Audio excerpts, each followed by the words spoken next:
നമുക്കിന്നൊരു കഥ കേട്ടാലോ? കഥയുടെ പേരാണ് സൗന്ദര്യവും മൃഗവും. ദൂരെയുള്ള ഒരു ഗ്രാമത്തിൽ ഒരു വ്യാപാരി തന്റെ പെൺമക്കളോടൊപ്പം താമസിച്ചു. ഒരു യാത്രയ്ക്ക് പോകുമ്പോൾ വ്യാപാരി തന്റെ പെൺമക്കളോട് എപ്പോൾ എന്താണ് വേണ്ടതെന്ന് ചോദിക്കുന്നു. അവൻ തിരിച്ചു വന്നു. മൂത്ത പെൺമക്കൾ ആഭരണങ്ങളും വിലയേറിയ കല്ലുകളും ആവശ്യപ്പെടുന്നു.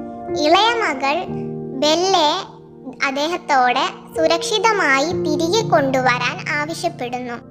അവളുടെ അച്ഛൻ നിർബന്ധിച്ചപ്പോൾ ബെല്ല ഒരു റോസാപ്പൂവ് ചോദിച്ചു. അച്ഛൻ മടങ്ങി വരുമ്പോൾ ഒരു പൂന്തോട്ടം മുറിക്കാൻ അദ്ദേഹം നിർത്തുന്നു. റോസ് പൂവ്. പക്ഷെ ഒരു വൃത്തികെട്ട മൃഗം വ്യാപാരിയെ കണ്ടെത്തി ശിക്ഷിക്കുന്നു. ബെല്ലെ എപ്പോൾ മൃഗത്തെക്കുറിച്ച് അറിഞ്ഞു? അവൾ പിതാവിനെ രക്ഷിക്കാൻ പോകുന്നു. മൃഗം പറയുന്നു, അവള് കൊട്ടാരത്തിൽ അവന്റെ കൂടെ താമസിക്കാൻ വന്നാൽ മാത്രമേ അവളുടെ അച്ഛനെ മോചിപ്പിക്കൂ.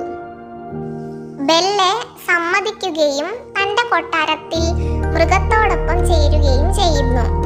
എല്ലാം അവളാണ്. കൊട്ടാരത്തിലെ ആവശ്യങ്ങൾ അവളുടെ കയ്യടി കൊണ്ട് മാത്രം നിറവേറ്റപ്പെടുന്നു. അവസാനം മൃഗവും ബെല്ലയും സൗഹൃദത്തെക്കാൾ ബന്ധം പുലർത്തുന്നു. ഒരു ദിവസം മൃഗം ഇടറി വീഴുന്നതായി ബെല്ല കണ്ടെത്തുന്നു. കൊട്ടാരത്തിന് പുറത്ത് വേദനയോടെ. ബെല്ല പേടിച്ചു. അവൾ മൃഗത്തിന്റെ മരണത്തെ ഭയപ്പെടുന്നു. അയാളോടുള്ള സ്നേഹം പ്രകടിപ്പിക്കുകയും ചെയ്തു. അപ്പോൾ മാന്ത്രിക മന്ത്രം തിരിയുന്നു. മൃഗം സുന്ദരനായ ഒരു യുവ രാജകുമാരനായി രൂപാന്തരപ്പെടുന്നു. രാജകുമാരൻ ബെല്ലയെ വിവാഹം കഴിക്കുന്നു. അവർ അതിനുശേഷം സന്തോഷത്തോടെ ജീവിച്ചു.